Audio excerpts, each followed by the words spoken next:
Assalamualaikum warahmatullahi wabarakatuh. Saya Hana Puji Lestari, JGP Angkatan 4 Kabupaten Ponorogo. Berikut modul 31A 9 Koneksi Antara Materi tentang pengambilan keputusan sebagai pemimpin pembelajaran yang saya buat. Menurut kutipan Bob Talbot mengenai mengajarkan anak menghitung itu baik, namun mengajarkan mereka apa yang berharga atau utama adalah yang terbaik.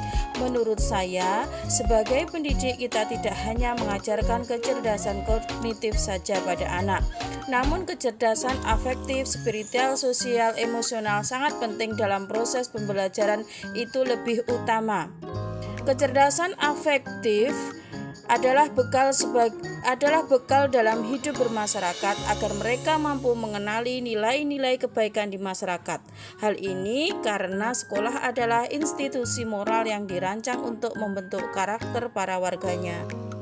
Dalam pengambilan keputusan tentunya dapat memberikan dampak pada lingkungan kita. Keputusan-keputusan yang diambil di sekolah akan merefleksikan nilai-nilai yang dijunjung tinggi oleh sekolah tersebut dan akan menjadi rujukan atau teladan bagi seluruh warga sekolah. Oleh karena itu, dalam pengambilan keputusan, sebaiknya pemimpin pembelajaran harus berpegang pada nilai-nilai atau prinsip-prinsip yang berlaku universal.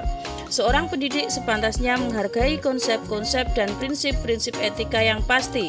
Prinsip-prinsip etika berdasarkan pada nilai-nilai kebajikan universal yang disepakati dan disetujui bersama, lepas dari latar belakang sosial, bahasa, suku, bangsa, maupun agama seseorang.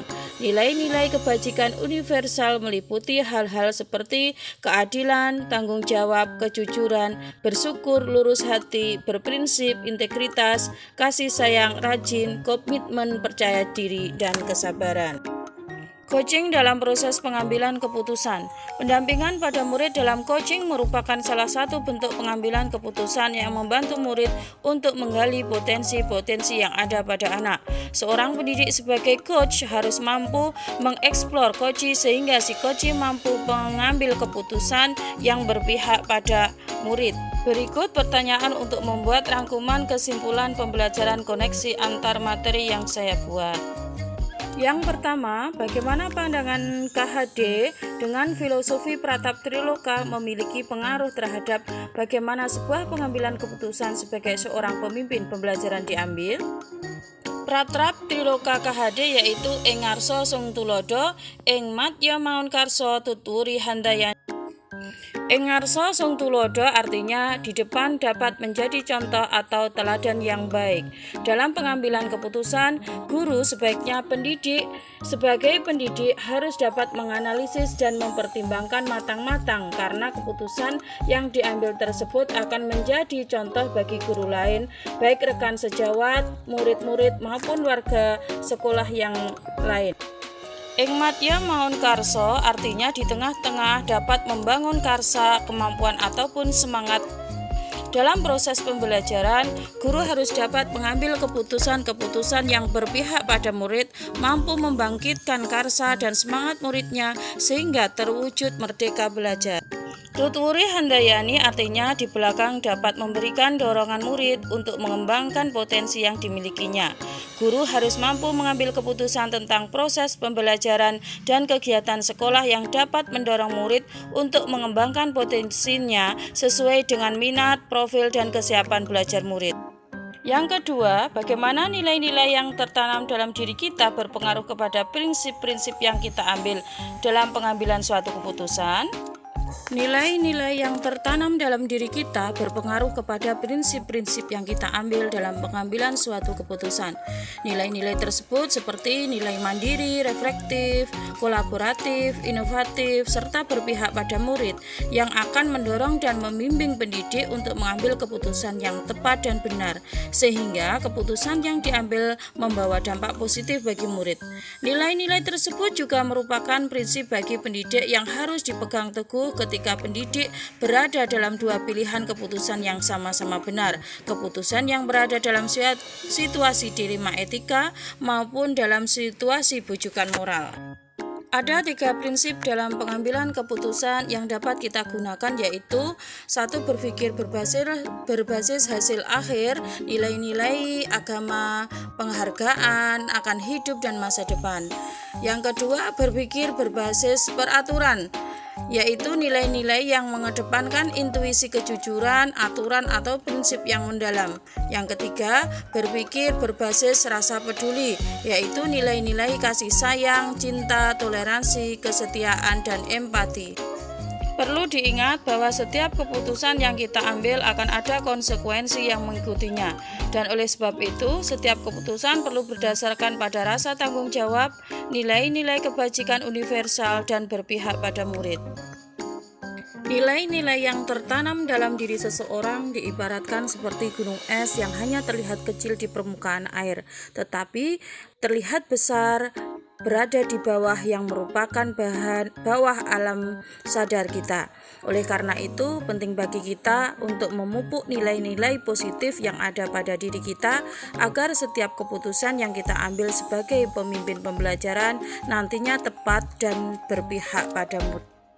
Yang ketiga, bagaimana kegiatan terbimbing yang kita lakukan pada materi pengambilan keputusan berkaitan dengan kegiatan coaching yang diberikan pendamping atau fasilitator dalam perjalanan proses pembelajaran kita, terutama dalam pengujian pengambilan keputusan yang telah kita ambil. Pembimbingan oleh pengajar praktek dan fasilitator sangat membantu pemahaman saya dalam mengevaluasi keputusan yang telah diambil. Apakah keputusan tersebut sudah berpihak pada murid atau sudah sesuai dengan nilai-nilai kebajikan universal dan bisa dipertanggungjawabkan. Dengan kegiatan coaching yang kita lakukan, kita dapat menggali dan mengidentifikasi suatu masalah yang sebenarnya terjadi, baik masalah kita dengan teman sejawat maupun masalah-masalah pada murid-murid kita. Teknik yang digunakan dalam coaching adalah teknik Tirta, yaitu merupakan model coaching yang dikembangkan dengan semangat merdeka belajar yang berpihak pada murid. Konsep model Tirta ini sejalan dengan 9 langkah pengambilan keputusan yang telah kita pelajari. Pertanyaan keempat, bagaimana kemampuan guru dalam mengelola dan menyadari aspek sosial emosionalnya akan berpengaruh terhadap pengambilan keputusan? Kemampuan guru dalam mengelola dan menyadari aspek sosial emosionalnya akan berpengaruh terhadap pengambilan keputusan. Oleh karena itu, guru sebagai pemimpin pembelajaran harus memiliki 5 kompetensi sosial emosional. Dalam pengambilan keputusan, apapun yang dilakukan guru harus dilakukan dengan kesadaran penuh sehingga keputusan tersebut tepat dan dapat dipertanggungjawabkan. Jika dalam situasi 2 pilihan yang membingungkan, kita dapat menggunakan teknik stop. Pertanyaan kelima, bagaimana pembahasan studi kasus yang fokus pada masalah moral kembali kepada nilai-nilai yang dianut oleh seorang pendidik? Seorang pendidik saat menghadapi studi kasus yang fokus pada masalah moral atau etika, baik secara sadar atau tidak, tentunya akan terpengaruh oleh nilai-nilai yang dianutnya. Dalam pengambilan keputusan, kita dapat menggunakan 9 langkah pengambilan keputusan dan melakukan pengujian keputusan tersebut. Menjawab pertanyaan nomor 6 tentang pengambilan keputusan yang tepat, tentunya berdampak pada terciptanya lingkungan yang positif, kondusif, aman dan nyaman yang akan berdampak pada lancarnya proses pembelajaran yang diharapkan semua pihak.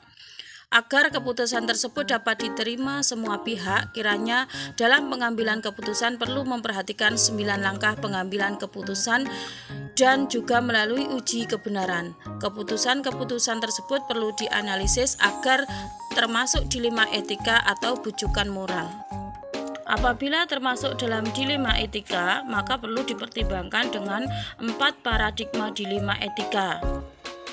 Selanjutnya, mengenai kesulitan-kesulitan dalam pengambilan keputusan di sekolah, menurut saya, pengambilan keputusan terhadap kasus-kasus dilema etika itu tidak begitu sulit dilaksanakan di lingkungan sekolah saya, karena paradigma sekolah sudah berpihak pada murid dan lebih mengutamakan pelayanan pada murid. Ini terbukti dengan banyaknya program sekolah yang lebih mengutamakan murid, seperti kegiatan field trip, outdoor learning, perayaan tema, kegiatan ekstrakurikuler yang memfasilitasi potensi dan bakat murid, MIR untuk observasi gaya belajar murid dan lain-lainnya. Sekolah sudah memulai perubahan paradigma budaya positif yang berpihak pada murid. Yang diperlukan saat ini komitmen dari seluruh warga sekolah untuk menjalankan keputusan-keputusan yang telah ditetapkan sekolah secara kontinu.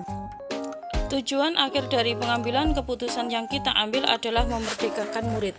Bagaimana kita memilih metode yang tepat dalam pembelajaran, media yang kita gunakan maupun penilaian yang kita buat, semuanya berpihak pada murid. Dalam pembelajaran yang berpihak pada murid, anak-anak akan lebih mudah mengembangkan potensi yang ada pada dirinya. Anak akan lebih merdeka dalam belajar. Pertanyaan ke-9, bagaimana seorang pemimpin pembelajaran dalam mengambil keputusan dapat mempengaruhi kehidupan atau masa depan murid-muridnya? Guru adalah pemimpin pembelajaran yang sangat berpengaruh pada masa depan murid-muridnya. Seorang guru di sekolah adalah role model bagi murid-muridnya. Keputusan yang diambil guru akan dicontoh oleh muridnya. Oleh karena itu, guru harus menjadi contoh teladan yang baik bagi muridnya. Seorang guru hanya dapat menuntun tumbuh atau hidupnya kekuatan kodrat yang ada pada anak, agar dapat memperbaiki lakunya bukan dasarnya, hidup dan tumbuhnya kekuatan kodrat anak. Dalam menuntun laku pertumbuhan kodrat anak, peran pendidik sebagai seorang pamong diibaratkan seperti seorang petani yang menyemai biji jagung di lahan yang telah disediakan. Anak-anak itu bagikan bulir jagung yang ditanam. Jika disemai dengan baik, maka hasilnya pun akan menjadi baik. Seorang pendidik sebagai pamong dalam memberi tuntunan dan arahan ini bertujuan agar anak tidak kehilangan arah, agar anak dapat menemukan kemerdekaannya dalam belajar. Seorang pamong menuntun agar anak memiliki masa depan kehidupan yang lebih baik. Melalui kegiatan coaching, guru dapat mengidentifikasi potensi yang ada pada murid sehingga dapat diambil keputusan potensi apa yang murid miliki, yang nantinya potensi dan bakat murid tersebut sebagai bekal masa depan kehidupan mereka. Kesimpulan akhir dari pembelajaran modul ini adalah yang pertama, seorang pendidik sebagai pemimpin pembelajaran harus memiliki kompetensi skill dalam pengambilan keputusan sesuai dengan filosofi Ki Hajar Dewantoro.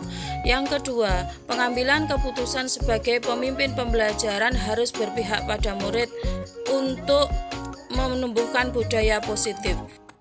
Yang ketiga, dalam pengambilan keputusan yang tepat, seorang pendidik harus memiliki kesadaran penuh sehingga keputusan yang diambil itu tepat dan dapat dipertanggungjawabkan kebenarannya. Yang keempat, dalam perjalanannya menuju profil pelajar Pancasila, muncullah kasus-kasus yang memuat dilema etika dan bujukan moral, sehingga diperlukan panduan 9 langkah pengambilan keputusan dan pengujian keputusan agar keputusan yang diambil tersebut berpihak pada murid dan terwujudnya merdeka belajar. Demikian koneksi antar materi yang saya buat. Terima kasih atas perhatiannya. Wassalamualaikum warahmatullahi wabarakatuh. Guru Penggerak Indonesia Maju. Salam.